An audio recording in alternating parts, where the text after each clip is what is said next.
Hey everybody, welcome to Wacky Weekend Lite. Carrying on in Arty's name. Well, Arty is being carried away. Um, but first thing, before I bring up my co-host today, who is directly involved in this, we want to wish anybody that is in the affected areas from Hurricane Helene. We hope you're safe, and all we can do is send our best wishes. And you're going through hell right now, and obviously we all feel helpless to be unable to do anything for you other than Joyce and I. Of course, we donate to all like Red Cross and first responder groups that call for aid. And so our hearts and thoughts are with you, and those who do so, prayers and more with you. So I'm going to bring up our co-host today. It is somebody who is on firsthand experience with the hurricane, Tammy and Ray, wherever you are. Ray, hi, Ray. Ray is in the house. He's in the house. So hi, Ray, if you're watching. Oh, I'm sure he's watching on his phone. I had him working today, so he's tired. So we have, I see Randall, Hot Dog Pilot is here. And some crazy guy named Attila Varga. Nice picture, too. Sounds like a medieval romance character. Attila Varga. I am Attila Varga. And if you see bags under my eyes, yes, I have not slept a lot in the past 2 days. Ray has not liked the barometric pressure of this storm at all. Mm-hmm. Yeah, you guys are just, I mean, I know you're less affected than others, but you're going to get affected as the crap that hit the mountains comes down towards you. You're kind of in its path. So yeah, I was talking to Anthony backstage. The past 2 days, just been phone calls going between South Carolina, North Carolina, friends in the mountains. We have family in Tennessee, and right now there is no way to get to Tennessee. I-40 they actually shut it down at Statesville, North Carolina, all the way to the Tennessee line, which is extreme because that's a good 2-hour stretch from Statesville to the Tennessee line. But I've been sending Anthony's picture and stuff like that, but I mean, it literally, the highway's gone. right. And it went into the river, and we are getting impacted now from what's coming down from the mountains. We are in what's considered the Catawba River area, and we have the Duke Power nuclear plant, which is on the Catawba River at Lake Wylie. And Lake Wylie right now, as of prior to the show, we got notified that it's 15 to 20 feet above level. And we haven't gotten everything that's coming down. We've had 3 dams break en route. We're hoping that the Lake Wylie Dam can hold it. I have my stepbrother who lives on Lake Watery, and he's in a 3-story house, and the boat ramp's gone. His boat's gone. It's up on some people 2 or 3 feet on their bottom level of their 3-story house, 4 or 5 feet high. So yes, we're doing okay. I do want to let people know Carolina Foothill Dave is still without power. I did talk to him this morning. He was able to get into town that's close to him. A lot of places are running out of gas. He ended up filling up his 3 vehicles. He lost everything in his fridge. He had a generator, but the plug from the refrigerator, something with it didn't match the one in the generator, and there was no place that was selling them. So he had to order one off of Amazon, and that's not coming back until like the 3rd. They're telling him they might get power back on by Monday, but there's still over 1 million people in South Carolina.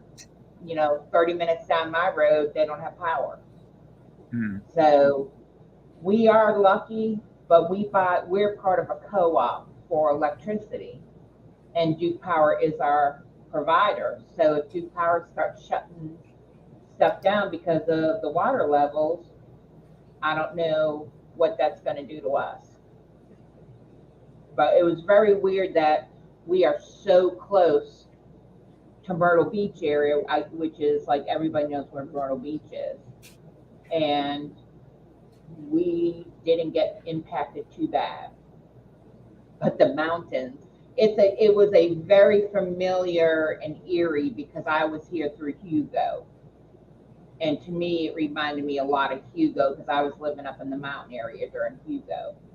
Okay. So they're saying, what we on the outside, not under the clouds, what we on the outside have been hearing is that this is by far the worst it's ever hit in that region. What was it? The quote was, it was a once in 100 year storm in Florida, but it's a 1 in 1,000 year storm where you guys are, or in the mountains there. Well, a lot of people come to the North Carolina Blue Ridge Mountains for the fall, for the leaf colors. A lot of tourist places like Chimney Rock, it's gone. I mean, the Flame Bridge, it's gone. Chimney Rock's gone. The town's just mud. Pigeon Forge, it's gone. Dollywood's underwater. Anything from the Blue Ridge Mountain, it's just not there. The Biltmore Estate's in Asheville, North Carolina.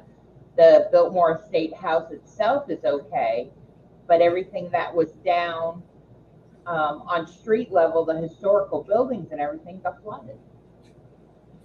So it's just been crazy.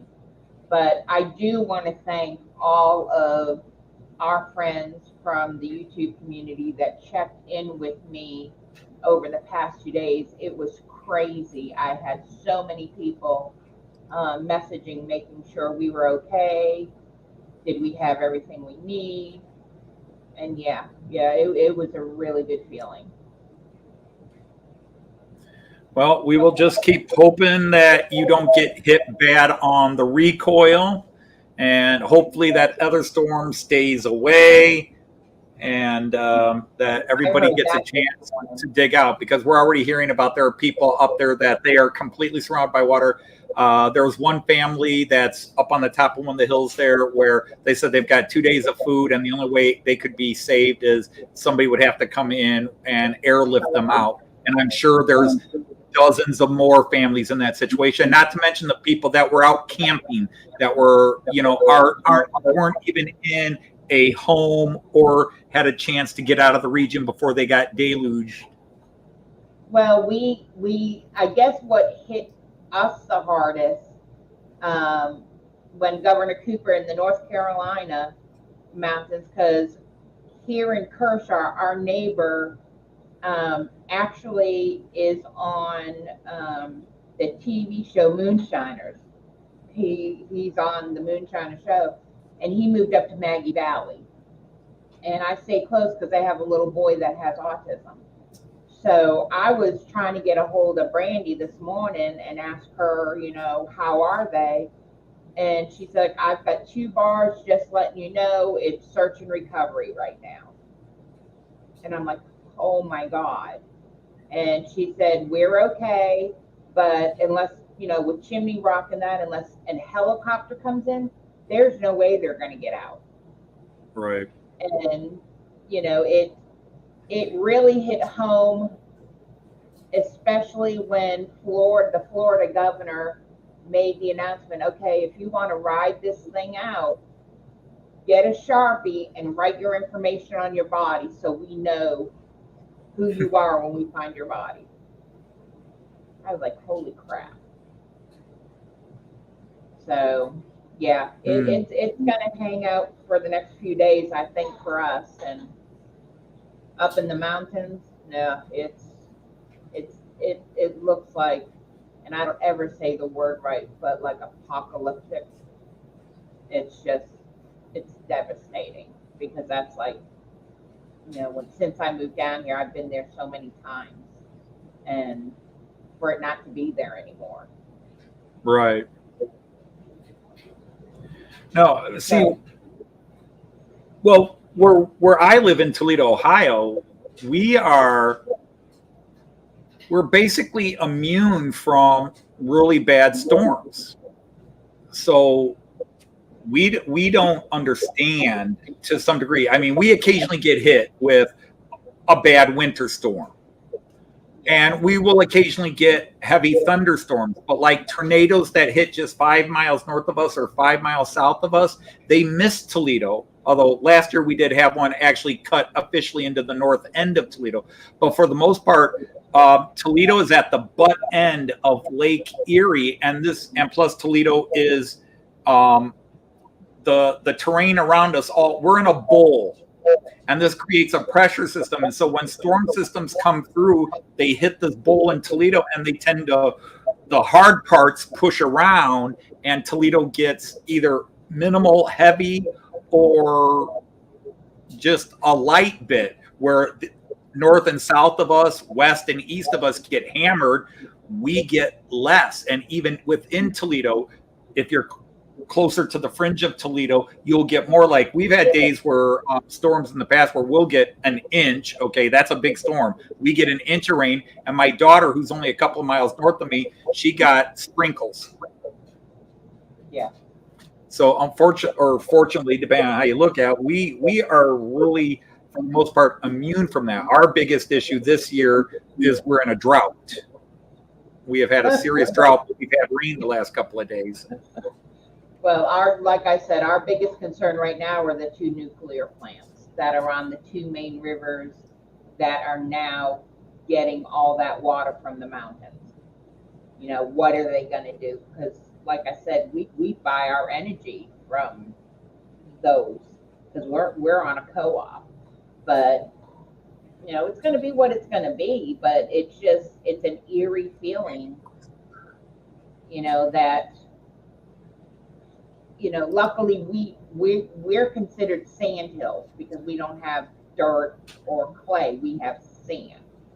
Okay. So a lot of ours got soaked up, just like the beach, because we're so close to the beach. Mm-hmm. But our biggest thing, and God love Ray, he dealt with it the best he could, but he was manic, and just, he was worried about the train building. And it was, our biggest risks were the tornadoes in our area. Mm-hmm. And, that was, we had one at that last storm that touched down not 10 miles from the house. But he just was, it was the extra anxiety, the extra stress, the extra, Mom, I don't want you in the train building. I'm not going in the train building. I don't want you in the train building. I'm like, Ray, we're okay. The storm hasn't even started. No, we can't go in the train building. I'm like, okay, I'm coming inside. But let me go out there and duct tape all the wire up under the tables so they're not on the ground. And I was telling Anthony at the beginning of the stream, Thursday morning, he woke up, and he didn't, we didn't really get a lot of it till Friday-ish, Thursday night into Friday. Mm-hmm. And, he woke up, he didn't even say good morning. He grabbed the key to the building. He had to come out and make sure the train room wasn't flooded. I was like, hi, Ray, we're still here, and he's like, nope, train. Yeah, out the door he went. So, hi, everybody.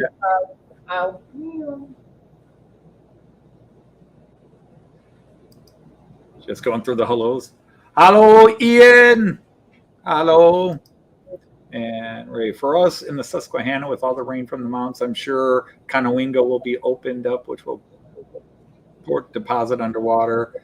That's Allen up in the Mason-Dixon area. Okay. So, well, just people are gonna. It's just I feel bad for everybody there, and of course, like I said, there's nothing we can do other than Joyce and I always send, donate, whether it's money or blood, to whatever group needs it for the cleanup and rescue operations. But that's just little. Right now, it's just. Right now, everybody, we put it on, like I said, 30 minutes from our house, the town of Lancaster, still there's people without power. Right. And, we've put it on people that we know that are in that area, come here, take a shower, we'll fix you some hot food. Carolina Foothill Dave, I'm like, do you need anything? We've kept in touch with him. I'll meet you halfway. I can get gas. He's like, no, we're good. I'll keep in contact with you every day. And, but, he has a mom that he's taking care of too. So I told him, I said, you're the one that likes camping and stuff. I'd have to be clamping because, I can't, if I lose AC, I'm living in my car. I can't deal with it. These bugs, since the storm, are like vicious. Mm-hmm. They just have no place to go, and it's like, ooh, there's someone that's a little chunky and can use some extra blood taken from her, so let's just go eat her. It's like, ugh. They're homeless too. Right now, all those skeeters are homeless too. Their nest and everything are flooded, and they are up in whatever they can find, houses, trees, and they're just in there with forks and knives. They're looking with forks and knives, and anybody walks out, it's lunch, and they're all on you. I've been going from the building to the house. Just stay away from me. Don't eat me anymore. I'm done. Some of those mosquitoes are carrying forks and knives. One was carrying Worcestershire sauce. But enough about us. We're fine. It's going to be what it's going to be, and everybody helps everybody else. And we just put ourselves out there. Where we live. If you need anything, you're more than welcome. Just call me before you come, so I don't scare you with the hair and everything in the morning.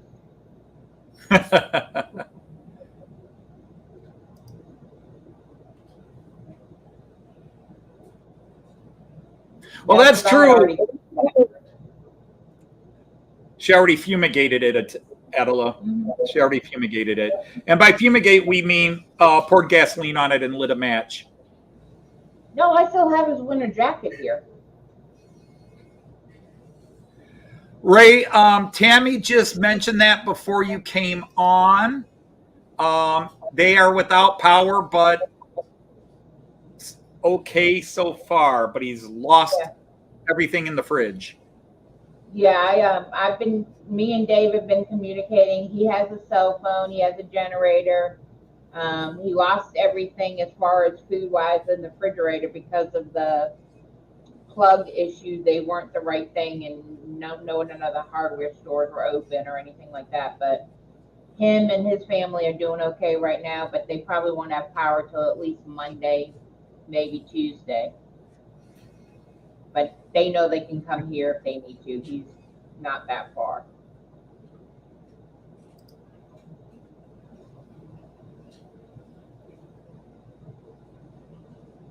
And how would you know anything about the beer, Attila?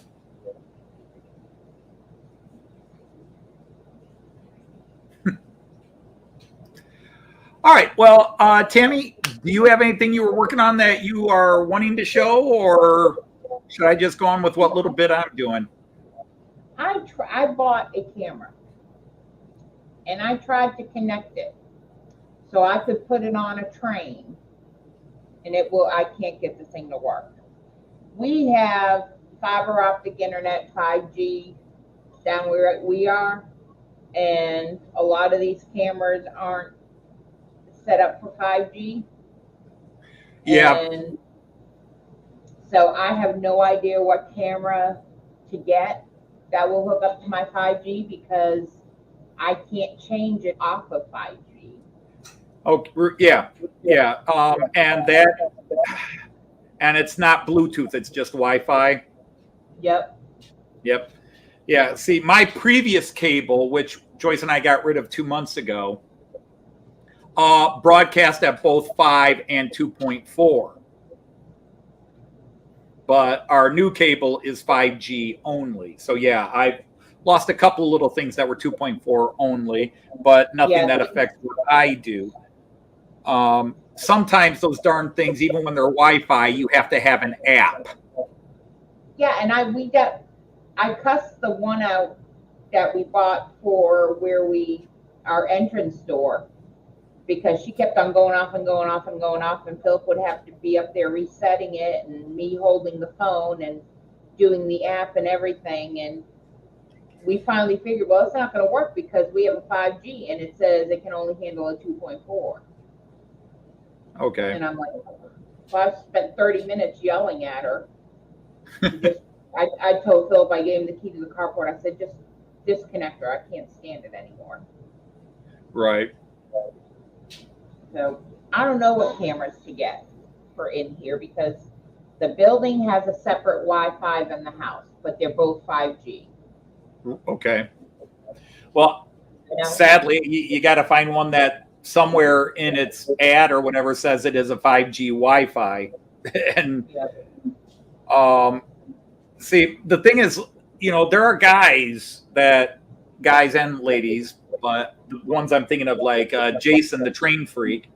I forget what brand he has, but it's a 3-pack of Wi-Fi cameras, but it's $900 for the 3-pack. Yeah, no, I'm good. Yeah. Me too. For all the cameras I have, these are all $29.99 internet, Amazon specials.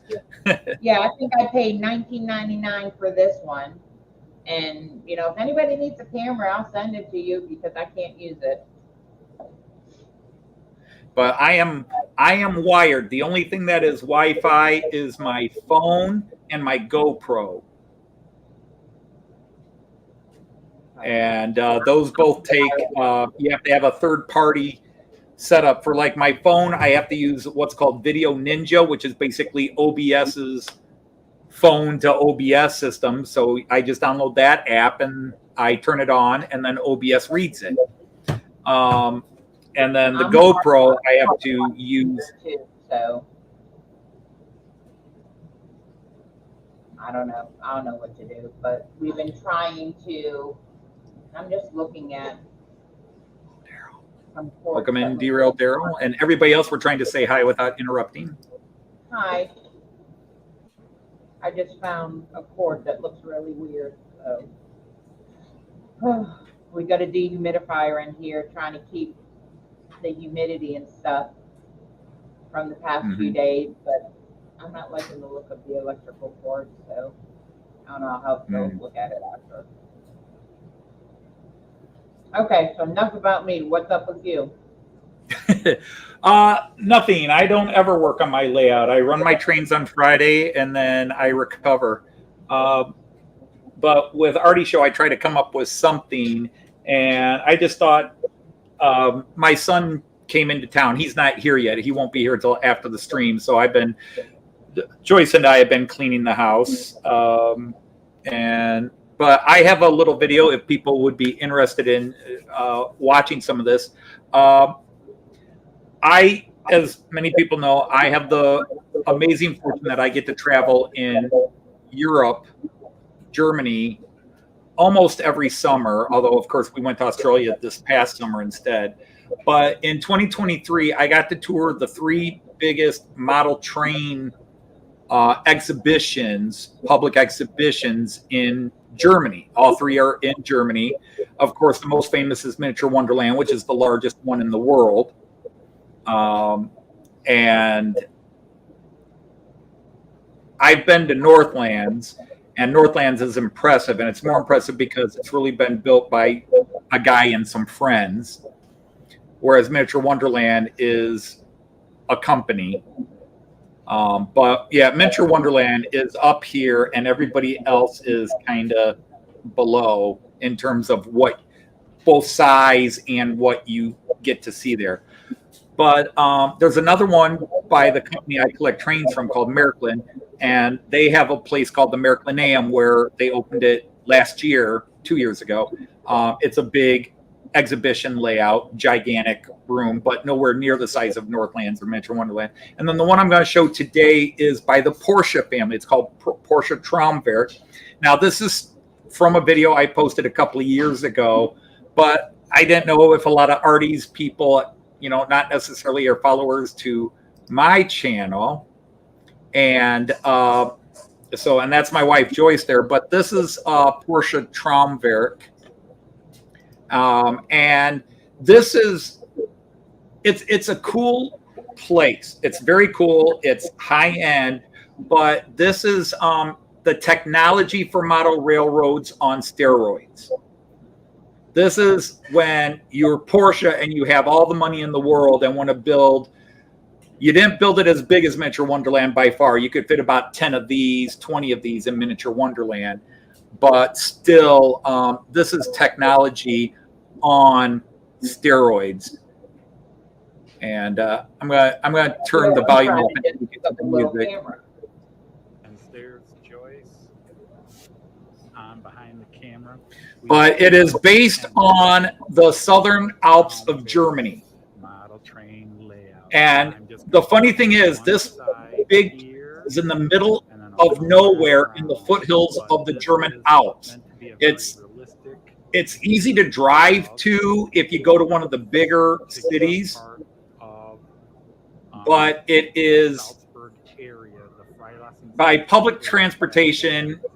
You can get there, but you got to time your buses. All right, Monsville, take care. Thanks for coming in. Zemmerine, the town of Zemmerine, which is just. But so this is.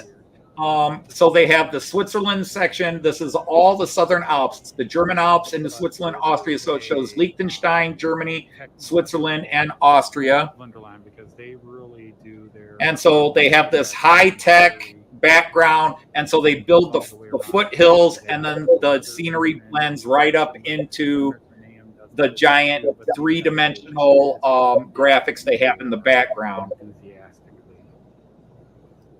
And there will be trains running in this area. You can almost catch one going through the tunnel there. But we got there about an hour after they opened, so they were just getting things moving. But I am going to film it widescreen. Porsche constructions there. Yes, again. Happy birthday, Dwight. Then up higher. Oh, indeed. Happy birthday, Dwight. Happy Womb Liberation Memorial Day. Oh, there's a train. 2 trains.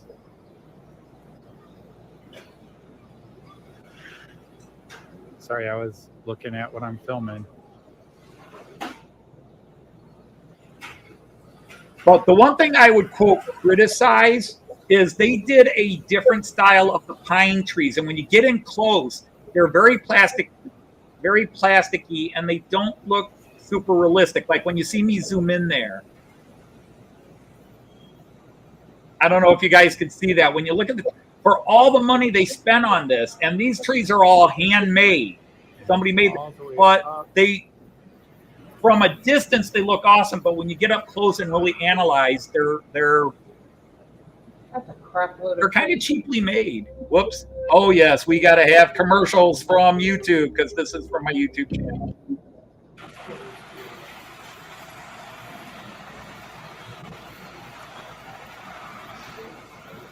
But it is, I'm going to fast forward through a little bit. It's an impressive place to be. It's not too expensive again. I think it's like, well, it'd be the equivalent of about 14 American dollars to get in. And the $14 doesn't just get you into this. It is a Porsche museum. So you have Porsche cars in one wing. And then you have, it's a toy museum. So you have all these toys from a 200, 300 year history of toys. As I did at Miracle, because it's just too hard. It's, you know, this. But I want to see if I can get to the Disco Lite section. Did I? Yeah, I went past a little body of water there. Sorry, I'm going to go back. Because it's just too hard. It's, you know, this can't even begin to say, but it goes at least 16 feet high. Building into the background, there's trains, there's videos everywhere. So I'm just going to share what I can. Vertizay, which is not far from us. So this section here is actually not far from where the actual museum is. This is a model of the area the museum is near. And then these viaducts, which we haven't seen in reality, are actual places. They're using light effects to represent some of Kind the of looks water. like the mine aren't that nice. So you've got a On the river right side there, there, which unfortunately I if can't you- quite get over the to lights see, are but not they use a light effect to make it look like the flashing way water's they were, flowing. so they definitely have things at a different tempo than my recording.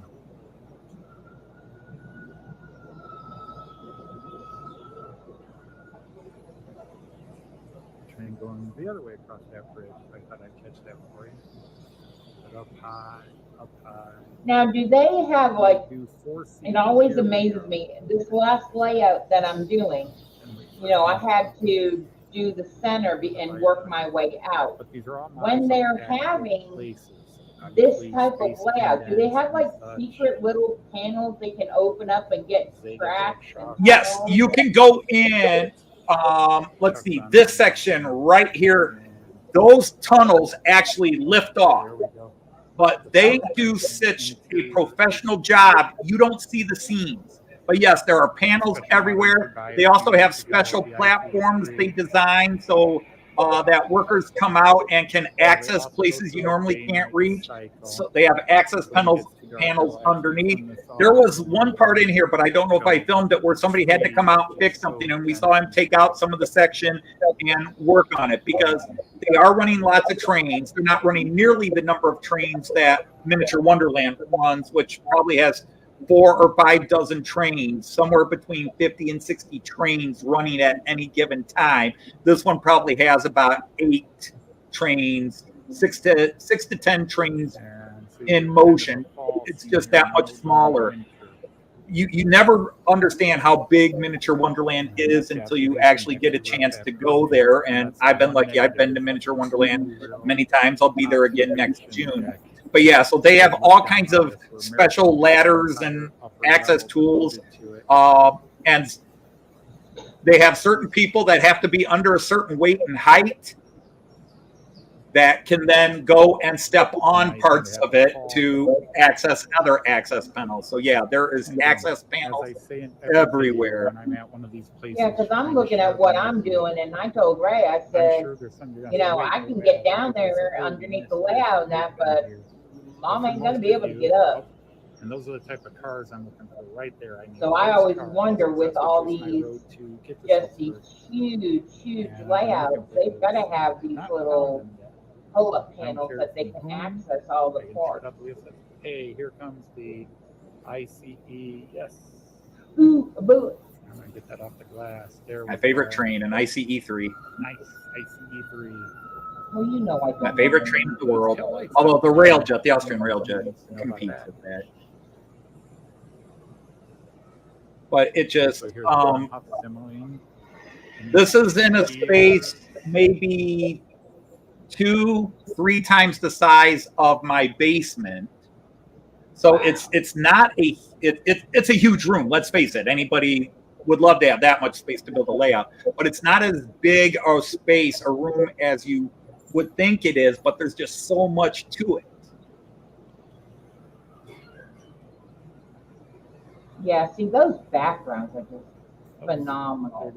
But again, the difference is this is built by, that's actually a special Miraklin model, although that's the Trix version, which is it's like one of those old models where they'd have half of it removed so you could see what's inside. But there's just something in every corner. This is. But again, this is built by professional companies who do this for a living, you know, as opposed to even the best guys. You know, you look at it just tells you when you see somebody who built one at home, like, for example, Derailed Daryl's layout, where he did that himself or with family or friends helping.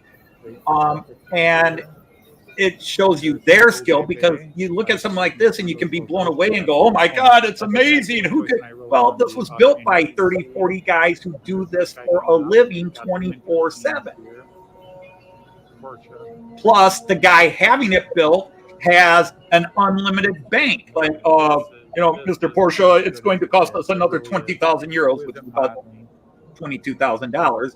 It's going to cost us another $22,000 to add this and this. And he's like, do it, no problem.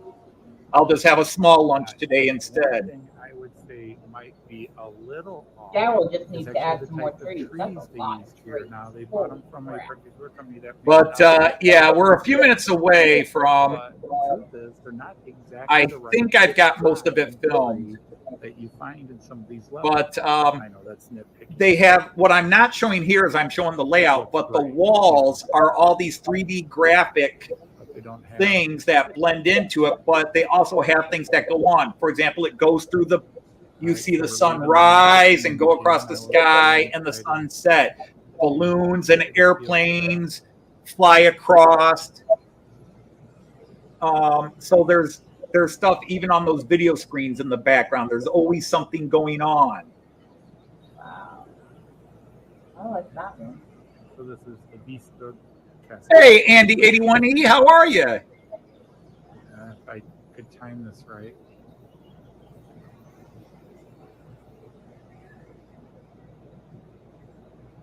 But, Miniature Wonderland does every 20 minutes, it goes to nighttime, but they have a quick fade. This does a slower fade into night. And then when it hits nighttime, they have fireworks shows on the video screens, and then the whole layout goes disco with these stupid commercials. Let's go check it. I try to block them, but. So here we're starting to hit night. And then all the light shows begin. But like that light effect there, sorry for the shaky camera. But again, they use light effects to make the water look like it's moving. Oh, and a dang shooting star. Yep. But the crazy hasn't begun yet. I'm just hoping, I'm trying to remember if I filmed it, because I turned around and did a short. But they do a simple night scene. They do a very simple night scene where it's darker, and then the disco show begins.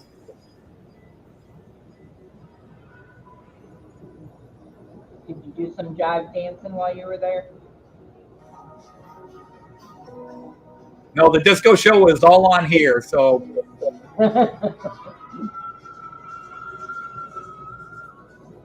That's freaking cool.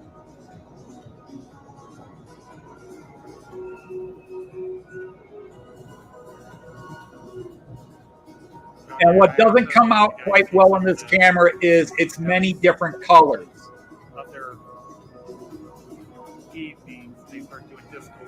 There'll be green lights, yellow lights, blue lights, and it all flashes. The bridges all light up in different colors, and they have like 6 different nighttime dance shows like this. There are 6 different variations of it.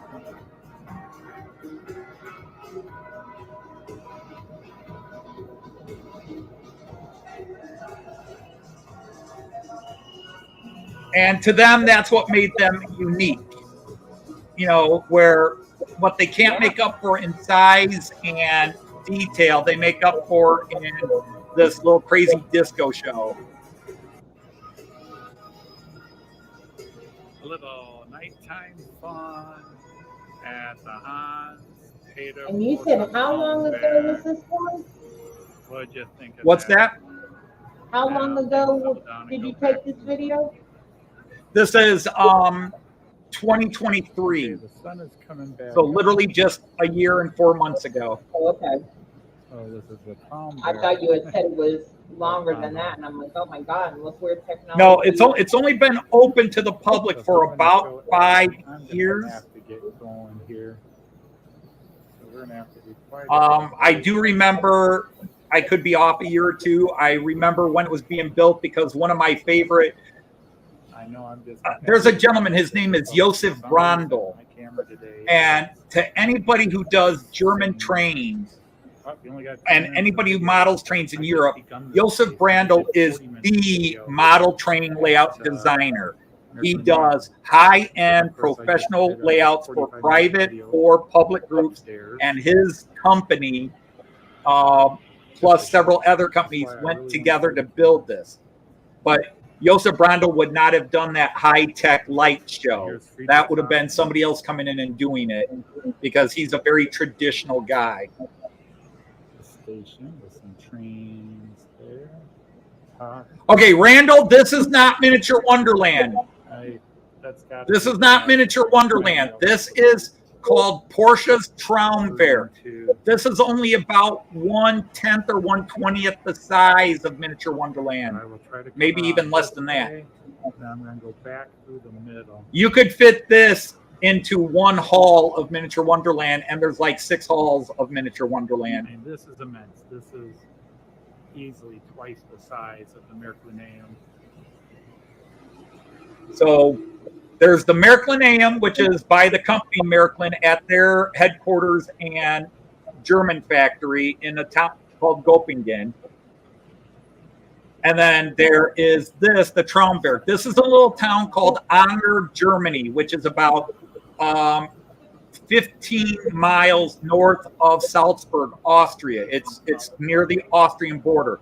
Joyce and I were in Salzburg, and we came up here to see this. So this is not Miniature Wonderland. This is Porsche Traumberg. This is my first in maybe. Miniature Wonderland, the guys that run Miniature Wonderland would never say it publicly, but they don't. All C track down there, K track up above. But they did use Merklin and the 3-rail. So all these trains are 3-rail. There's a rescue helicopter. And also they there's 4 sections of the primary area, and each one is a different season. So there's a spring section, a summer section, a fall section, and a winter section. Yeah, that'd be cool. And this is a Porsche. This is a Porsche factory and distribution center that is actually in the area. And the big thing is this Porsche factory is 100% green energy run. This production plant where they build Porsche automobiles is 100% green energy. The Porsche family is very huge into that.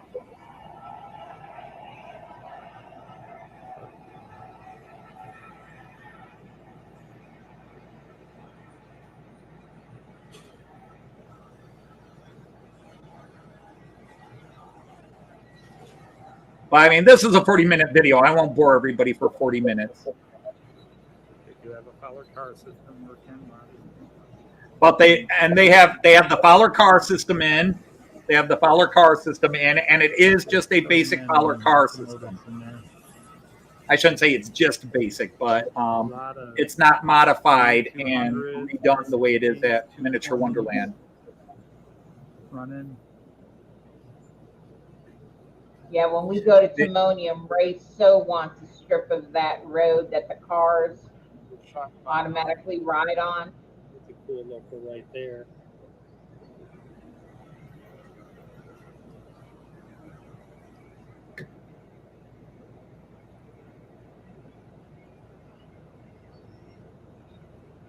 But this is their primary.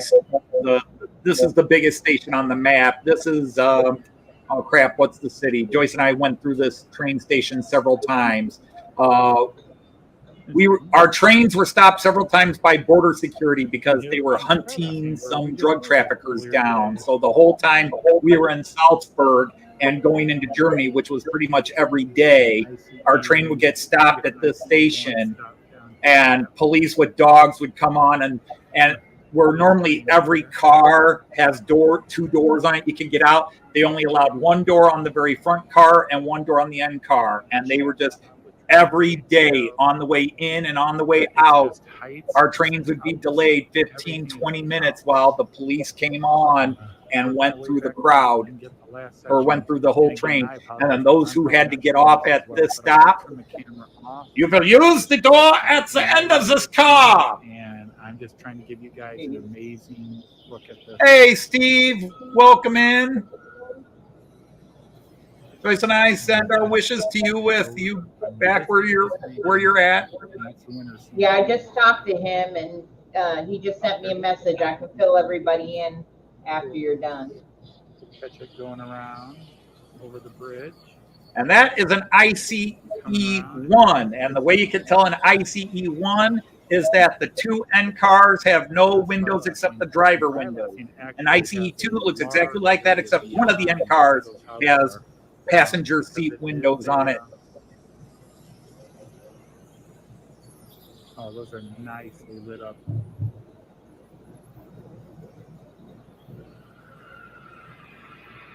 Oh, and even a classic train. But Freilassing has major sightings for industry in that. Or Güterzüge. And then this is a beer refinery. That little area there, that's a beer refinery. Animals and people. But yeah, I mentioned it earlier in the video. The tallest point from the top, from the bottom of the floor up to the top is 16 feet high. Now, you compare that, the tallest mountain at Miniature Wonderland is 35, 36 feet high. I want to get to it. Me too, Arty. I want to lay out like that when I win the lottery too. Yeah, you got to win the lottery a few times, I think, to do this one, unless you hit one of those Powerball ones where you win 50 million. I don't even remember what this cost to build, but it was many, many millions. But again, this was built by Hans-Peter Porsche, who is the CEO and owner of Porsche, which is still family owned and operated. And just the levels.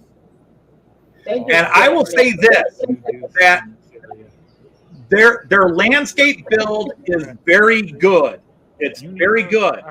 But Miniature Wonderland puts this to shame. Miniature Wonderland's scenery and landscape, especially in their newer sections of the last 10 years, still puts this to shame. I felt like in some ways they cut corners doing their scenery here. It's still beautiful. Don't get me wrong. It's still amazingly beautiful. But having seen them all, I do compare. But this is the main train station of Friedrichshafen, which is a German port on Lake Constance, which in German is called Bodensee.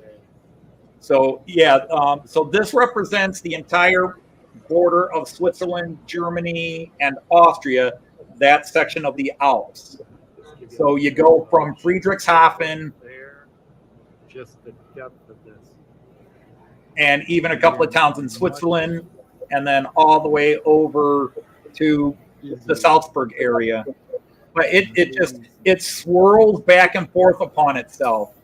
So it's really not as big an area as it feels. The room itself is claustrophobic, and there's not a lot of people there because it's a weekday, but it is in the middle of nowhere. And they're not trying to make money on this. It's just he built it because he wanted it, and he made it for the public to come and see. Hi there. What?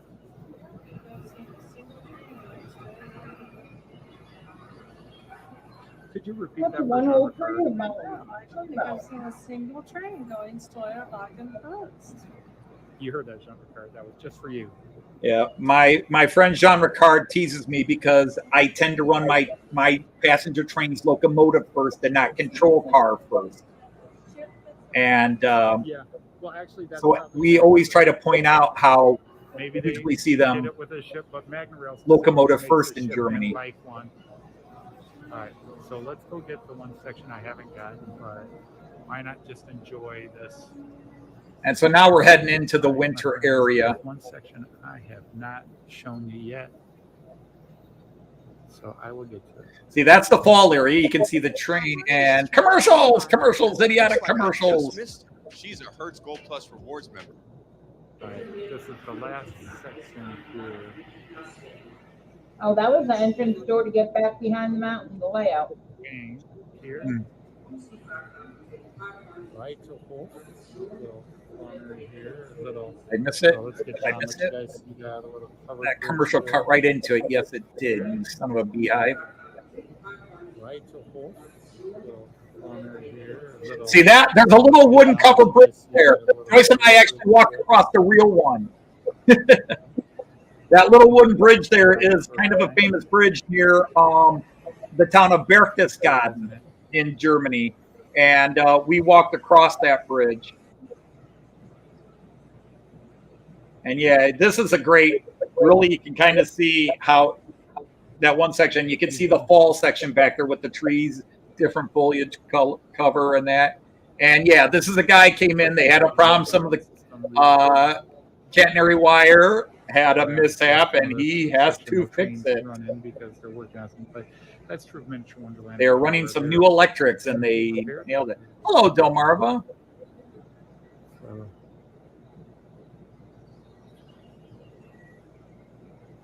That was just a little bit of plexiglass movement. You have to go behind stuff. Well, obviously the plexiglass is there to keep little hands out. Yeah. Although from this angle you can see how deep it goes. You can see there's a lot more. I was seeing like 3 lanes, 4 lanes, but it's all. I'm pretty sure it's all Märklin K track, and then the Schattenbahnhof. It might still be Fleischmann's free rail, but I think it's Märklin K track, and then it's C track in the Schattenbahnhof. Yeah, so they use the Märklin track. Now my track is what's called C track. That's the stuff that's pre-bedded. It's pre-ballasted. Doesn't look super realistic, although there are parts of Germany where it looks exactly like that. And then K track, if you hear me talking about K track is the normal looking track, except it still has there's a way they do the third rail. But K track is like your Atlas and your Flexi track and all that basic track that's not pre-bedded.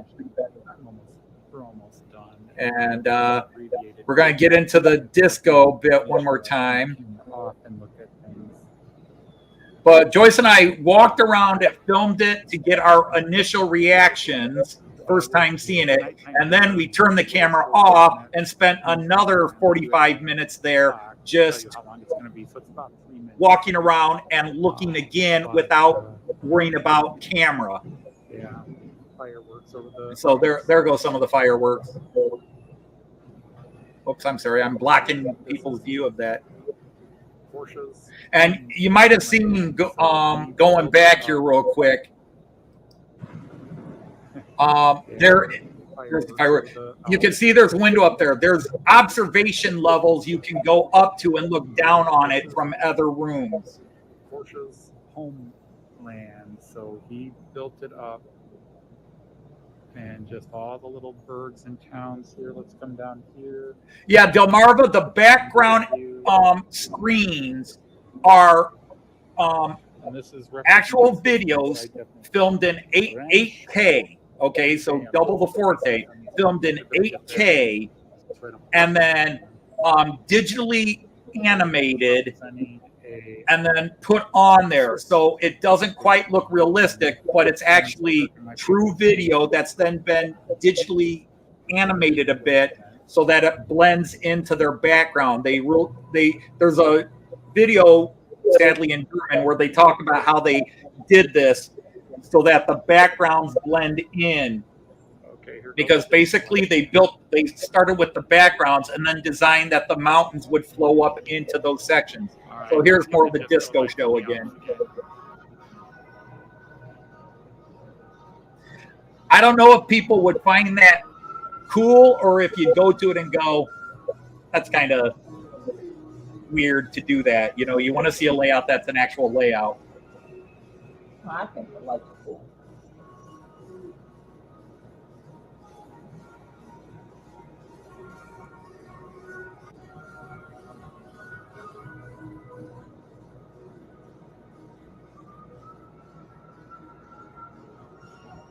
It's an experience, and I am one of these people in life that have been so fortunate that I got to do this. And again, when Joyce and I planned this trip to Germany in 2023, we planned on hitting all three. We started at Miniature Wonderland, then we went to the Miraculeum, and then we hit Porsche's. See you, Daryl. This was the last one we went and saw. Eat something good. All right, good night, Daryl.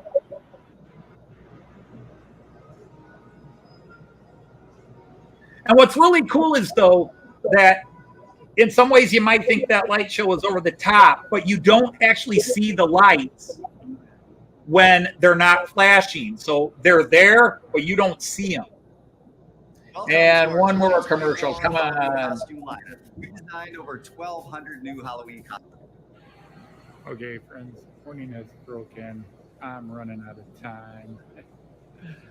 My phone is saying I've got 16 and a half minutes of video time left. This is insane. But I probably got an hour and a half worth of video on this phone. Which I then edited down to 40 minutes. But yeah, I had about 85 minutes of video. And I'm about 3/4 of the way done, so. You can't. But yeah, this is just an epic place. It blows you away. It's very cool.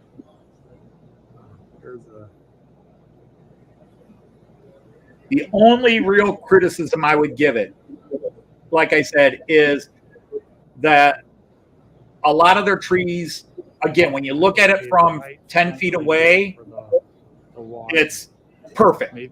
You get up close and you see that they use, I don't want to say cheap plastic, but it's like a vinyl plastic, and they really didn't make the branches. They're like little curtains, little vinyl curtains, and they made little rings out of them and put it on. With the pine trees, not all the trees, but the pine trees. And I just felt that the pine trees, when you look at them standing right in front of them, the pine trees did not look as good as other trees could have.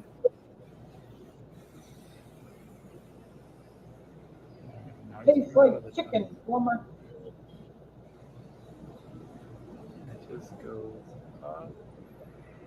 Well, I'll leave that to you guys. I'm not going to try frog legs. Better than Vegemite. Well, they can do that. They can have Vegemite on their frog legs for all I care. Or Marmite. Fabulous place. Absolutely. This is. But what I loved was that, unlike now, Miniature Wonderland can get big crowds, but they do limit how many people get through the door at a time. But it's so big, you don't feel packed except at main hours. If anybody ever goes to Germany for some reason and you want to go to Miniature Wonderland, buy the tickets in advance and go after 6 p.m. because that's when all the tourist groups stop coming. And there's a lot more room. There's still a ton of people there, but there's a lot more room.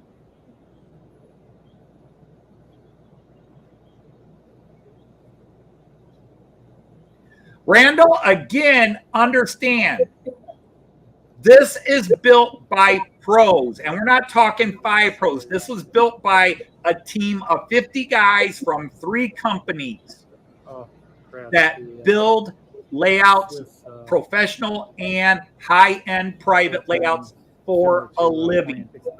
I was hoping to catch it when it did. It's what they do 8 to 12 hours a day, 5-6 days a week. All right. They're not guys that have other jobs and are going home. That's why when you do build something and it comes out looking really good, like Dave from Crooked River, from Derailed Daryl, Hot Dog Pilot Andy's layout in his shed, when you see the brilliant detail that these guys do and their home building, to me, it makes what you do at home more impressive. When you see this is what pros do who do it for a living, yeah, it can blow your mind and go, wow, that's awesome. But then it makes you appreciate the guys that built their stuff at home on their own all the more. Okay? Because you don't have 20 other pros building your table layout or your garage layout or your basement layout, your loft layout. You have you, family, and maybe friends. Okay, as beautiful as this is, amazing tech, what Tammy does in her shed, her garage, is just as impressive. It's her imagination, and she and her family are building it themselves. And that makes it even more special and, in my opinion, more beautiful. Thank you. That was Ray's clock going off in the background. It's for me. That's how special I am. And there you go. So staff members for what? 200, Anthony? I don't know. I don't know how many people actually work here. I think they have five electricians on duty, and then there's 3 people running the computer system to keep the trains moving, and then they have the night crew and the day crew that clean it. Because yes, we did look into that, like how many people operated and worked there. You go to Miniature Wonderland, they have 50 people running the trains alone with monitors everywhere. They have at least 20 to 30 emergency people on hand for repairs. Very tired Joyce. And hey, Mel, how are you? And Arthur Oakage, welcome in. Safely over 2. Closer to 3. So I'll go ahead, and you don't need to hear us babbling off. And there we're back. So that was Hans Peter Porsche's Traumwerk, which is German for dream work. It is part of the Hans Peter Porsche Toy and Train Museum. This is a guy who, he owns Porsche, one of the most famous car companies in the world. The guy's got more money than he would be able to spend in 10 lifetimes. And he's a huge toy collector. So he built a toy museum, and then on one wing, he extended it into a Porsche car museum. And then on the other end, he decided to honor model trains. And he built a wing, and he built this model train exhibition there, which is of the area of Germany he loves, the Southern Alps, or the Southern German Alps, but also into Austria and a little bit of Switzerland. Okay, he's got the money to hire the best people to build the best thing. But the toy museum is also very impressive because he has collected toys, because he can drop $1 million on something like that. He's got an amazing collection of toys. All the toys in that museum are his personal collection, but it's a huge museum. Okay, so army soldiers and model trains and planes and boats and ships and circus toys. It's all, there's wings to it, like dollhouse stuff and old furniture, dollhouse furniture and accessories, including the earliest known Märklin stuff, because Märklin started in the 1840s as a dollhouse manufacturer before branching into model trains. It's amazing. All right, Plumber, you take care of yourself, man. So I hope I didn't bore too many people with that. I thought you might find it interesting. I'm not, again, I will say it a million times. I know how lucky I am. Joyce and I are always very cognizant of how lucky we are that we've been able to go to these places and see these things. And our goal is to share it. And if it inspires somebody to say, you know what, someday I want to go over there and go see it, great. Or you're never going to get to see it. Well, we shared it, and maybe you can, like I do, vicariously get to see things, because I personally love that. Hey, Edward from Happy Valleys, how are you?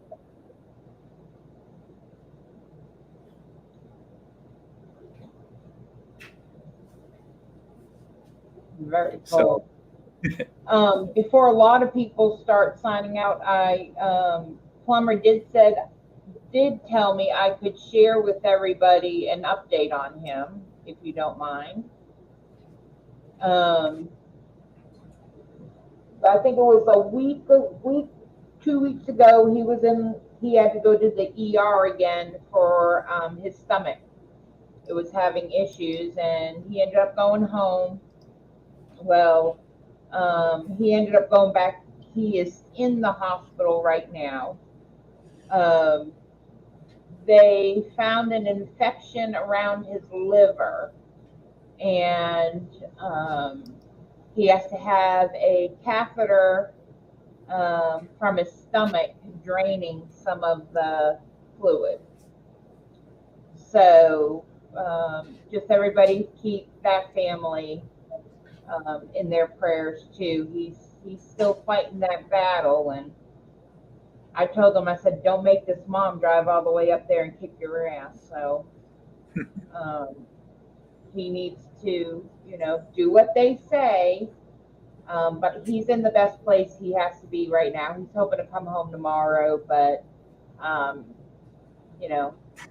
we'll see, because I keep in touch with him. So he let me know what was going on and that he had to go back into the hospital. So, but he told me he was going to pop into the live and say hi to everybody, which he did. Which indeed he did. Yep. Keep the fight going, because it's better than the alternative. Yeah, you talk about going back to some people might think some of those type of places, Miniature Wonderland, or the place you just, I'm sorry, I'm scratching, I got so many bug bites. But I don't know how people do it, because the other day Ray had the O scale going, the HO scale going, all the HO scale going, the N scale going, and I was about to lose my flipping mind. Every train that he could possibly run in this building was going, and it was just like, and today I was working on the layout. I was trying to get the corners done and the mountains. So I had the two opposite corners, and I said, Ray, what are we going to put there? And, he's like, oh, I don't know. And you know how I mix scales on layouts as far as size. And even on the O scale, I'm going to throw some HO buildings in there and, on the outer bands. And I did get all the really thick guardrails up, is what I'm calling them, the 1x6x8. Those are dang guardrails, because when I put the feeder wires in for that O scale, those two steam engines fly, and he loves highballing them. And when I'm watching, I just like, oh my God, so I went out and bought 1x6x8s, and I put them up on the sides. He was out here all day yesterday running all the trains. I came out last night. I was like, fine, dinner's ready. You can take your plate back out to the building, whatever you want to do. And it was so just like overstimulating. And that O gauge is wow. And then he's got to blow the whistles, and it's just like, I have some of the sensory issues now because I picked it up from the boys. And I was like, oh, what have we done? It's like we haven't even hooked up other stuff with lights and noise and all this stuff. But he decided, you asked me earlier what we've done to the layout. I did the other two corners today. And one of them, we had extra O scale track. Now, we did not do any switchers or anything on this. He just wanted to be able to ride them. But in the back of his head, he wanted, a place, if he gets some more O scale trains, he can put them on the layout. So I took some of the straight track in the back area where those little two campers were, and I made them and designed them like they were abandoned tracks that you would see. Mhm. So he has a place to put 5 more O-scale tracks on the layout Oh, for okay. storage. For storage. And I was like, and he came over and he's like, he never tells me, oh, he likes it, or it's a good idea or something like that. He came over and he's like, that looks like down in Richburg. Because, a lot of places have those abandoned tracks that have grass growing up through them and Mhm. trees. And that's what I did. I made it look like it was an abandoned track. And then on this side, which I always have a hard time figuring out how to do, yeah, somewhere back there. I took pictures. I'm going to put a video out later because after I was done, he went inside, so I didn't get him. So I just did pictures, and I'll make a video out of it. I used, he had that green train station that when it's wired up, the wire's already under the table. And when I get it, the guy goes up and down the stairs, and a guy opens the door and comes out. Well, I put another strip of track there and made it look like an abandoned track right next to the Okay. station. So if he gets another trolley or a caboose, he can sit it right on that track. And on the end corner, I did more of a theme of like a loader and everything that will go into the cars as they're coming on the outer track. So it was the first time that he actually complimented that he liked something. Really, he wants all the pink on. So he's like, Mom, you need to go out and do scenery work. Gotcha. I'll run it. So I'm sitting there and I'm laying some gravel down. What does he do? He goes and turns on both both O-scale trains. And he's highballing while my fingers are like right at the edge of the track and I'm sitting there and I'm like, like this when the steam engines come, and he's just cracking up because he knows. Yeah, and you're trying to do that little finite bit and then. Yeah, and he knows they terrify me because he goes so fast with them. And so I'm sitting there with the paintbrush and I'm kind of moving gravel around, and here comes the steam engine and he blows the horn, and I'm like just like what you did. I'm like, and he's giggling, and I'm like, oh my Lord. But Oktoberfest. Hi, Todd Armstrong. Yeah, I just want to deal with this comment by Attila Varga. I want to, and maybe it'll help a lot of people. Everybody thinks Oktoberfest is something throughout Germany. And although now there are towns that do it, Oktoberfest is centered on the town of Munich. And a quick history. Oktoberfest began when the King of Bavaria, the grandfather of the most famous king, Ludwig II, that built the fairy tale castles, when his dad was born, they had tried and they had like 4 daughters, but wifey finally gave birth to a son. And he was so thrilled to finally have a son, he declared a 3-day, a 5-day break to all people. The entire area of Munich was shut down for 5 days. Nobody had to work. Nobody had to do anything. And it was free beer to all the citizens of the capital city of Munich for 5 days. Sounded like And that's what started Oktoberfest. And the thing is, it was originally in the first week of October, but the party got so big, they decided they needed more time. And over the years, they moved it, but they always moved the start time back rather than forward because October it starts getting cold. So now Oktoberfest starts in September. Now you can go into some other towns in Bavaria in Germany and they might celebrate Oktoberfest. And obviously lots of people, like in America, you can have towns or restaurants are doing Oktoberfest. But Oktoberfest is really Munich.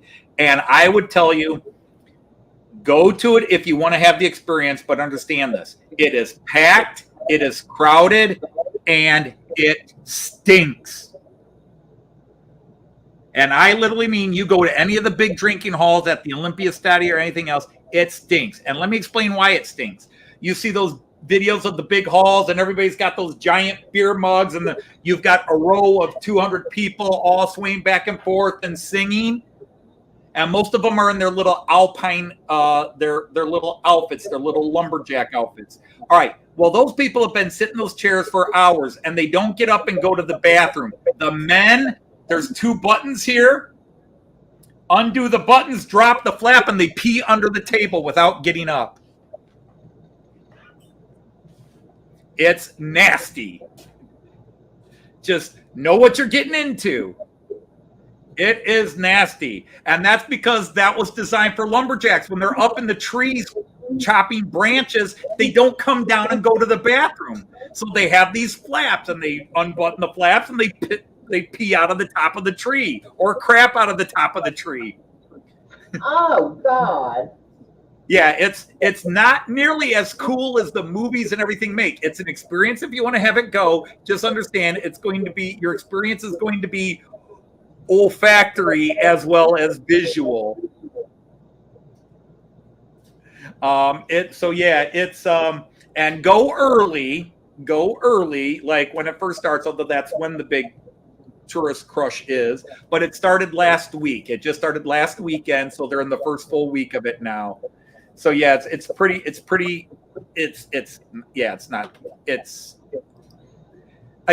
experience. I wouldn't tell somebody don't do it. I just like to warn them some of the things to expect.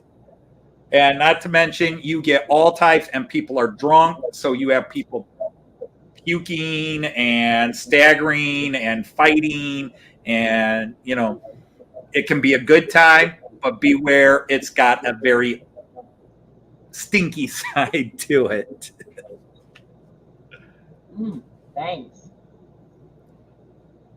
Actually, Munich is decently far from the Swiss border. It's not far from the Austrian border. It's less than 2 hours from the Austrian border, about 3 to 4 hours by high-speed train from the Swiss border. But yeah, it's actually, you look on a map and you say, yeah, it's kind of close, but it's Chicago to St. Louis close. No, probably much more than that. Maybe Detroit to St. Louis close. Well, I just got a text from Ray saying, "When are you coming inside?" Okay, when are you coming in?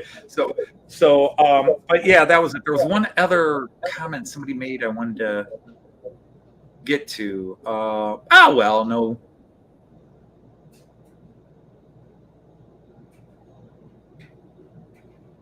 It's not like he doesn't know where I am. When you coming in, Mom? Get in here, Mom. But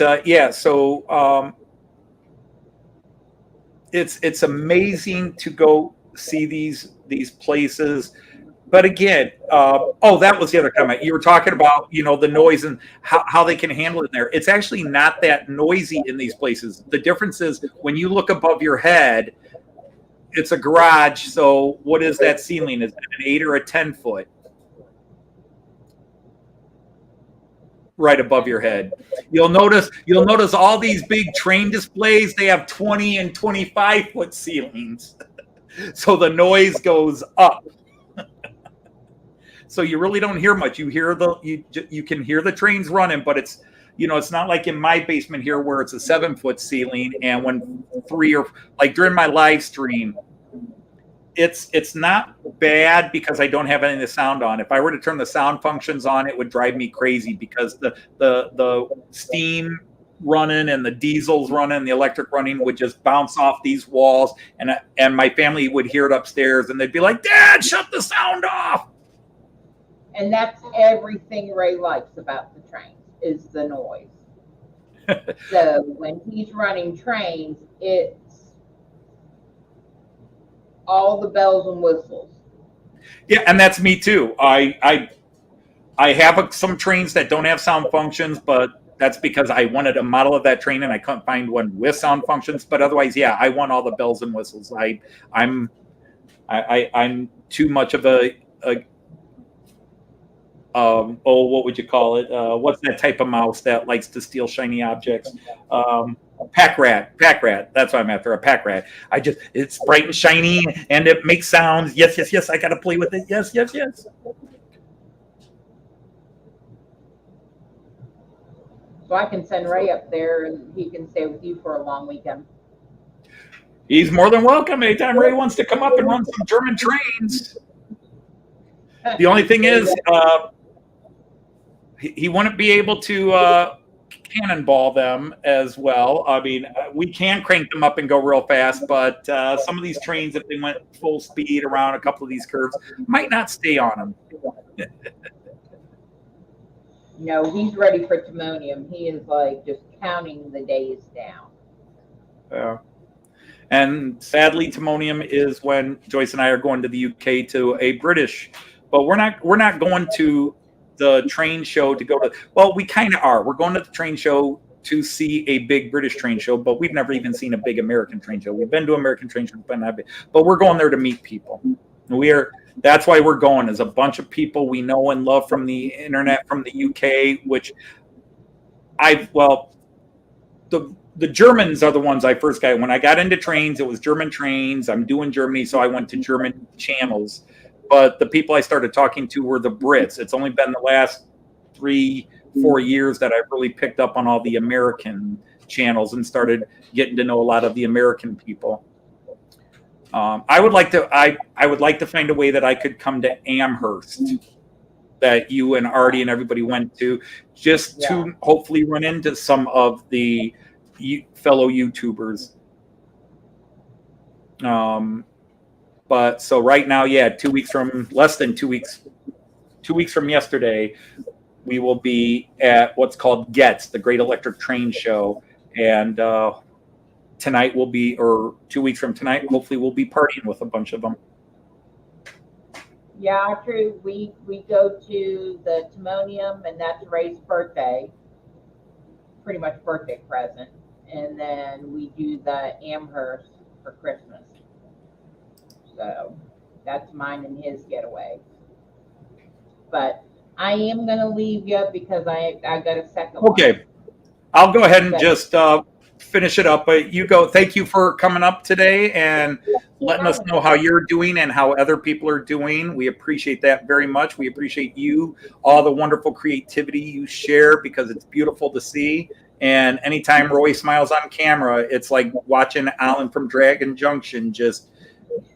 They always make you smile. It's one of those things when you see them smiling, you smile. Yeah, you have to. He loves it. It's just we're at the point now. We're trying to find that happy medium of me and Ray coexisting in the building together. You know, he's at the point he wants the building by himself. Have the TV on. He'll have you on your Fridays. He'll run. He goes, Anthony's on. And I'm like, okay, I'm vacuuming. He's like, well, I'm on the computer. I'm like, okay. That's like I sent a message to you. I said, he had to come in and tell me you were on. I'm like, Ray, talk to him. You can type on live stream. They are allowing you to do that. And then, but when I come in, he heads for the house. I'm like, what the heck? And it's like he wants to do, this is his building. He wants to run the train. So I'll be happy when I get the pink filled in. And then I'll take a break. But thanks for having me. Appreciate it. Appreciate you. Thank you very much. So anyhow, Delmarva, you posted this, making train stuff for plumbers return. I'm all in favor. I will contribute whatever I could contribute, but I have two problems. One, I can't make a damn thing that would be model train related. And two, everything I do is 3-rail. It's AC. So, and he runs 2-rail. Whatever everybody wants. So just let me know what I can do. But we are open to great suggestions and make them whatever we can make them. Of course, it's also got to be what you want. Take care, Tammy. All right. So yeah, I, never would. I think it's always great when you can help people out and give them something. And so, yeah, I'm all in favor of that. And plumber, I actually have sent plumber some things in the past and wound up not working what he needed it to do, and then send him something else as well. Gute Nacht, Ian. Vielen Dank. Schlaf gut. The Great Train Extravaganza, December 8th in Albany, New York. Well, that's definitely closer than Amherst. Because my personal dream, it's an ego thing, is I watch many of my friends, and people I know. You take somebody like a Heath. Heath goes to Amherst, and a bunch of people recognize him. Like, hey, man, it's Heath from, Humanity Junction.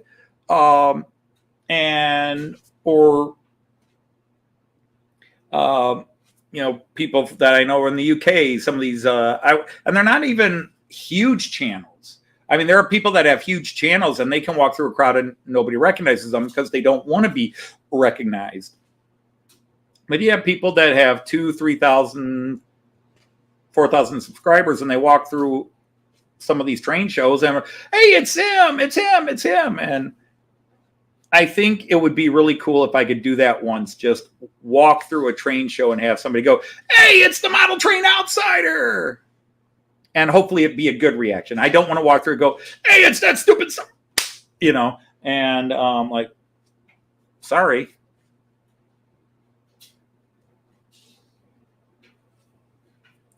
A shirt, a hat, or mail a train to him, just something train related. Yeah, I dig that. Now, he does have some layouts, and he's got a couple of table layouts. And before he kind of left YouTube, he was changing some things or working on things. So Tammy can talk to him and find out where he's going and what he's thinking. And then, we can even throw that out there for him. Because, with all his going to his health battles, we could definitely take the stress of model trains off and help them out with some stuff. So I totally agree.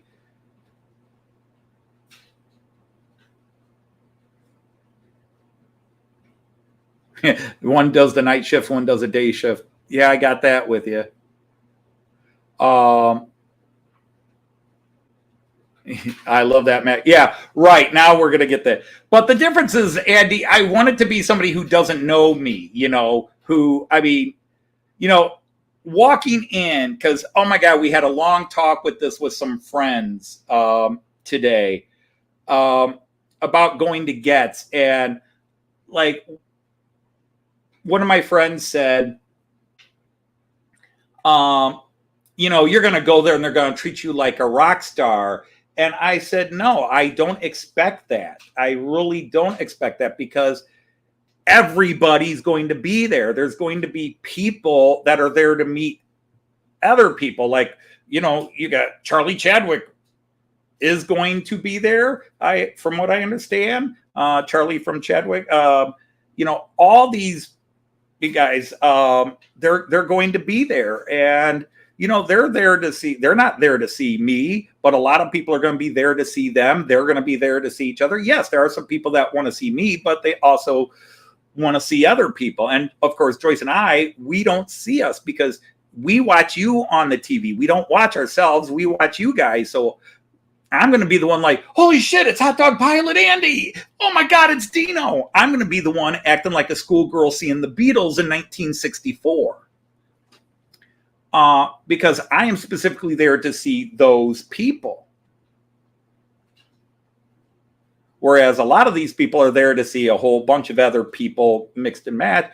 So I'm sure people are going to come up to us and go, but that's the other thing I'm scared of is we're going to go through and it's going to be people that I want to sit down and talk to for 5-10 hours or 5-10 days. And I'm going to get 5 minutes and go, hey, it's great to see you. Oh my God, I love your channel. And they're going to be like, oh, wow, Anthony, it's great to see you and Joyce. And then it's next. And I hate the thought that that's what's going to happen because when we went to the UK and met a bunch of people at York, I felt like there were people, because I talked to this person a bit more and I felt guilty I didn't talk to this person as much. The flight for us is about 7.5 hours. We are near Detroit, which may mean nothing to you, but if you ever look at a map of the United States, you will see a big mitten. You will see a mitten sort of in the eastern middle United, northern part, middle. But if you ever look at a map of the United States, you'll see what looks like a mitten. And we are right at the wrist on this side of the mitten. And Detroit is right there where the thumb branches off. That's Detroit. And then we are just down here. And then the wrist is the state line between Michigan and the United States. And we are right there. That's Toledo, Ohio. So that's Detroit. That's Detroit. That's Toledo, Ohio. Detroit, Michigan, Toledo, Ohio. Is it a cat mitten? Well, I've always said that Michigan's a bunch of pussies, but that's a different story.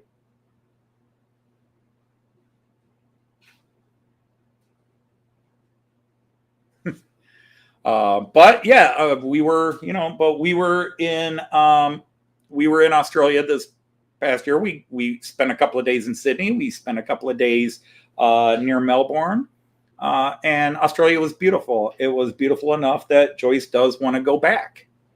So, and of course we're going to Germany. We're going to Getz for a weekend. I mean, and there are people looking at us going, why are you going to the UK for a weekend? Because you get one chance to live a life. You get one chance. And sometimes you got to do something if you can. And I am in a situation where I can do this.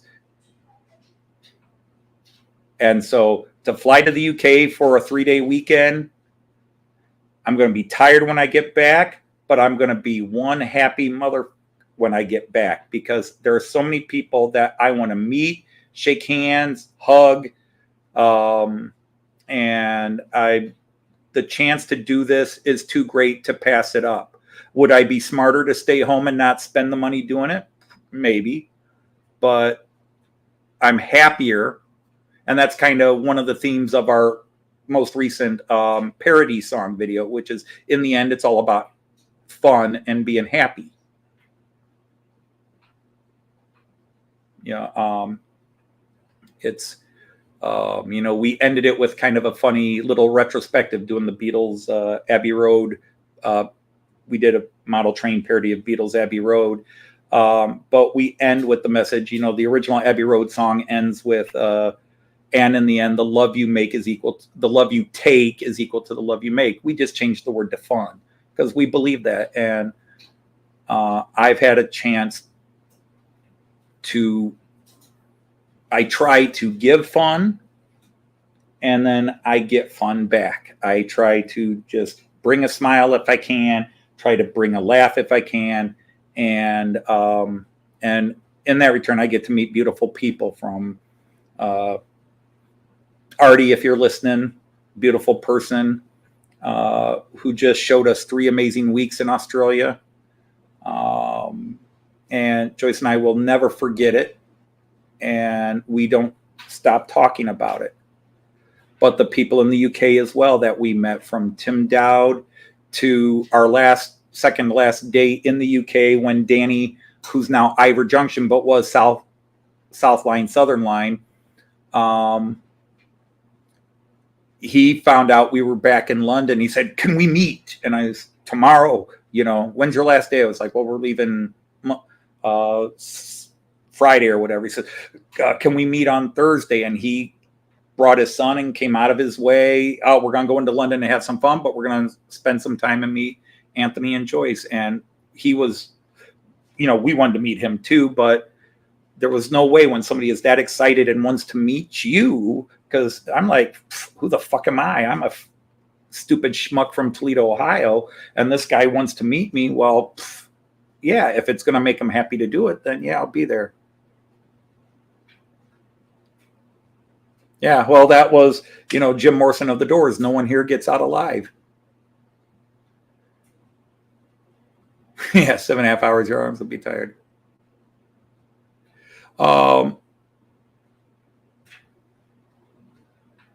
Can you do a live stream over there for us?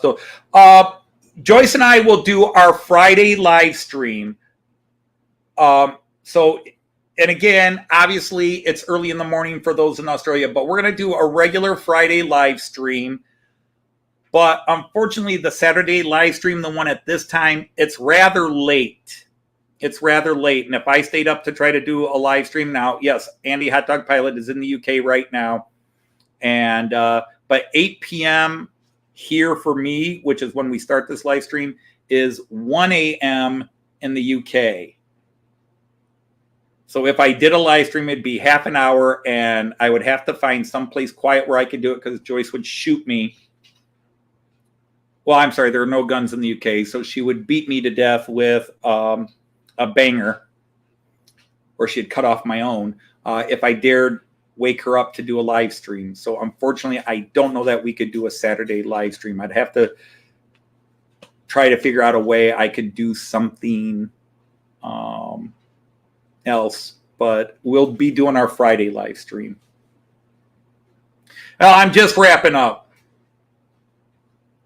Randall, you and Tammy, because I know Arty told me that he was going to ask Tammy to cover the weekend we're off, but you and Tammy could do it and have it at the regular time, and then maybe I can pop in and quietly say hi, like, you know, Joyce goes to sleep and I'll wake back up and sneak out of our little hotel room and either go into another room or hide in the bathroom and pop in and say hi to everybody. But again, it would be 1 a.m. over there, and we're probably going to be dead tired because either that or we're still going to be partying with people at a pub at 1 a.m. I don't know. I don't know what time the pubs would close there.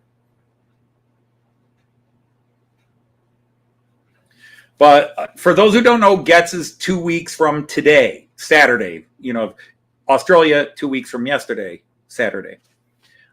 It's the 12th and 13th. Joyce and I fly out on Thursday the 10th, and we arrive very early Friday morning. We get to the town of Milton Keynes where Getz is about 11 in the morning, late morning.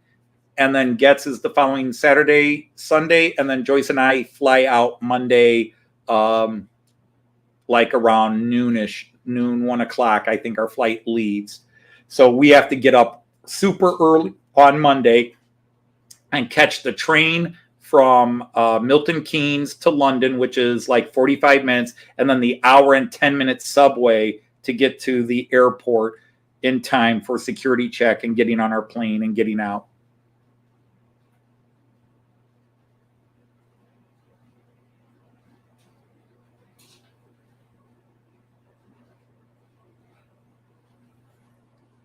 So yeah, 2 weeks from tonight, we will be in Getz.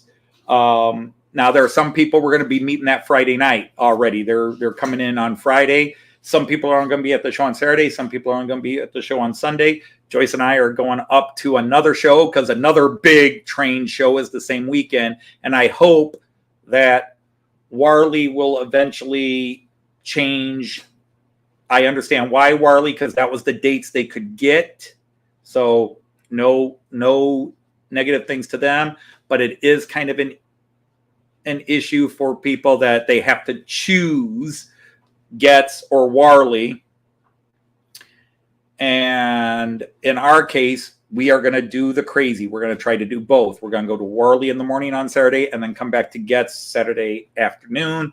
And then, but again, Warley's going to have all these trains and steam live trains at the one place, and then the show. And we're not going to the show, and sadly, we're not really going to go look at trains real fast. We are going to look at people. We're going to go see my buddy Christopher Sakura Densha, who was here earlier. We're going to go see Mark Donegal Dad, a longtime friend. We're going to see Andrew McDonald, March West Junction, for the second time. We're going to meet him for a second time. Very excited about that as well. And then there's a couple other people that I think are going to be there we're hoping to run into. Brian Finn from Finnerton Central. And then that Saturday, there's a few people at Getz we're hoping to catch before they leave the show. And then Sunday, there's a whole crowd of people. But like Pete from Delft Junction and Clive Sillis, they're going to be there Friday night. So that should be pretty wild. Hey, Anthony Borden, how are you? So we are very excited, very excited. We're geeked out. The number of people we're going to meet, we're a little, like I said, this talk today where, Joyce and I are just ordinary people. We're schmucks. But we realized when we went to the UK in 2022 and met fellow YouTubers, because we've never met fellow American YouTubers. We've met UK and then we met in Australia, but we already had Arty here, so it wasn't as big oh my God, it's you. When Arty walked into when I met Arty, we went out to eat at Rudy's, local restaurant. That was like, oh my God, it's really Arty. Arty's actually here. I can't believe it. I'm actually talking to Arty. And Rick's Trains. So I have met fellow YouTubers. I feel really bad now. But Rick from Rick's Trains, I've met a few times. And I met Dave from Crooked River a couple of times now. So I have met fellow American YouTubers. I apologize for saying I hadn't. So that kind of took that luster over. But when I met these people, I'm like, oh my God, it's so-and-so from the channel, because I watch you guys on TV. You guys are, on TV. You're like TV shows. All of you whose channels I watch, I watch you. I don't watch me. I watch you. But when we got that reaction from people like Jim from Hover Motion, I'm sitting there again geeking like a schoolgirl seeing one of the Beatles in 1964. I'm like, oh my God, it's Jim from Hover Motion. I've had a bromance crush on him for 5 years. Oh my God, it's Jim. And then his wife and his daughters are sitting there talking to us, and they're like, it's so weird to have you. We watch you on our TV all the time. And and they're like, oh my God, it's you. And I'm like, oh my God, it's you. So we didn't understand people wanting to meet us.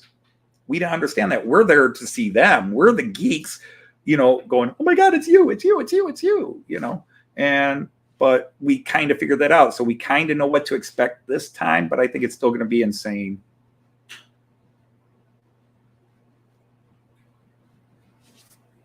Because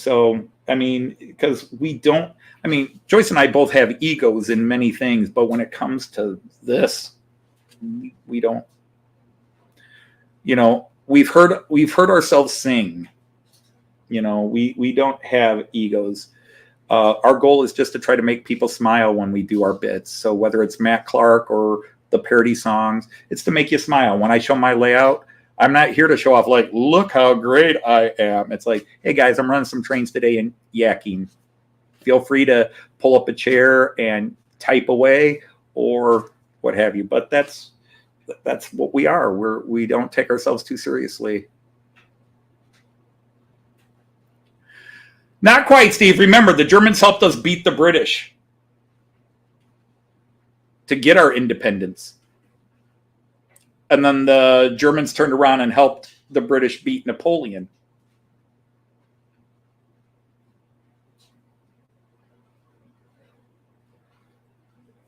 Well, like we said, Randall, we will have Arty, I think, is going to have Tammy try to work it as well. He's got 2 weeks to work it out.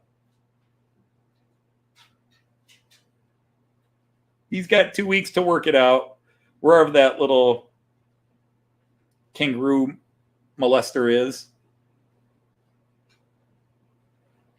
Wink, wink, nod, nod. Nudge, nudge. Know what I mean? Know what I mean? Nudge, nudge, nudge, nudge.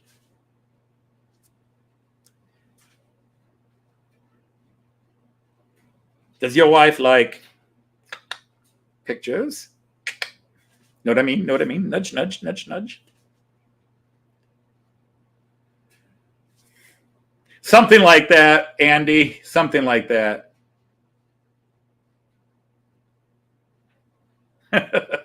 There's that too, Steve. Good call. But so I could sit here and babble and talk about this stuff forever, but it's clearly on the mind because I talked about it a lot in my live stream yesterday. Now I'm talking about it again today. We are excited. And again, we're talking about it. So are we being, but we're, especially after the buildup, because last year we didn't get a chance to get super excited because we were marrying off my son first, and then we were going to go to Getz. And by the time my son was married off and we hit that weekend, we all started feeling a little off and hoped it was nothing serious. And then I had to go on video and post a video saying, we're not coming. And trust me, that was only after I got done crying and punching holes in walls.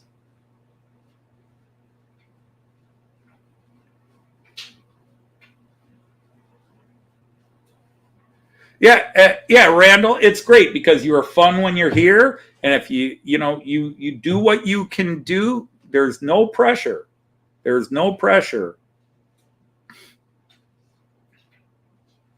I feel pressure to do this because I don't want the wacky weekend to be a repeat of my Friday live stream. So I actually try to come up with a theme and something I can share and talk about and be more serious. Because I'd rather Arty be here and trying to be serious and me fucking with his head the entire show.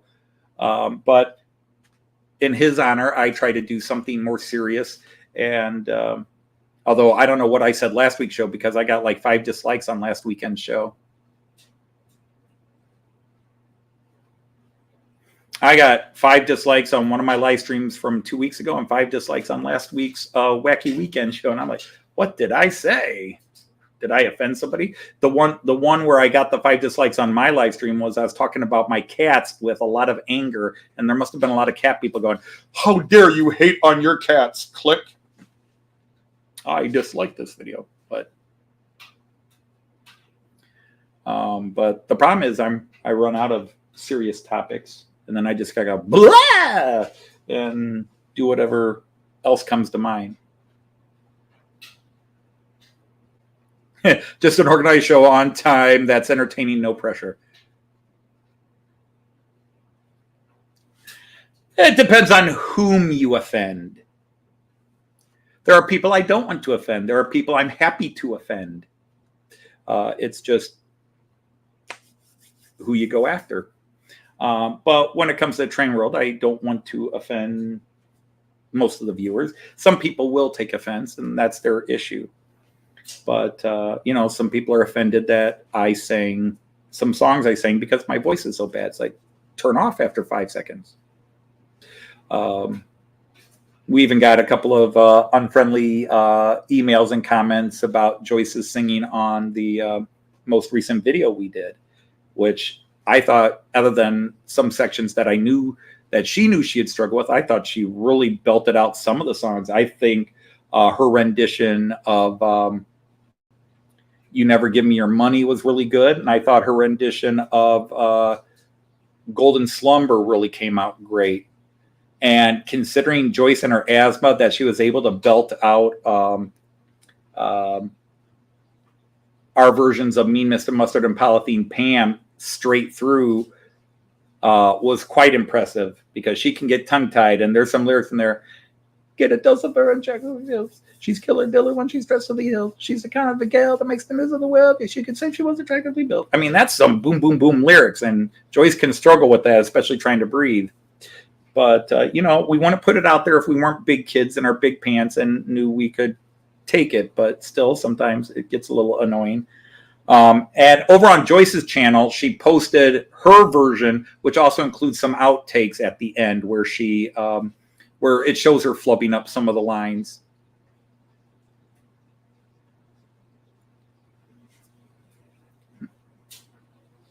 Yeah, I got that.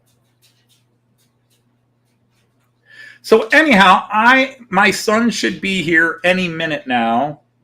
He said 10 o'clock, which means more like 11, I guess. Sorry, son, if you're listening. But you are your mother. Or your grandmother. Nothing like a mouse creating revenge for late feeding and gotcha. No, Randall, we understand that. You know, work is good. It's better to be working than not working, even if working can overwhelm you. Although there does come a point where working is not as good as not working. I am very happy to not be working. And again, yes, I know I'm lucky that I got to retire. It's nice. People say all the time, do you miss? Not really. I certainly don't miss going to work. I miss the relationship I had with students. I miss especially taking students from 9th year through 11th or 12th year. I miss all the jokes and the routines, the old stale stuff that I had done 15, 20 straight years and getting the same laughs from students each year. That kind of stuff you miss. But I don't miss the hassles. I don't miss the grading papers. I don't miss the dealing with obnoxious principals and administrators, all the government regulations from our stupid state.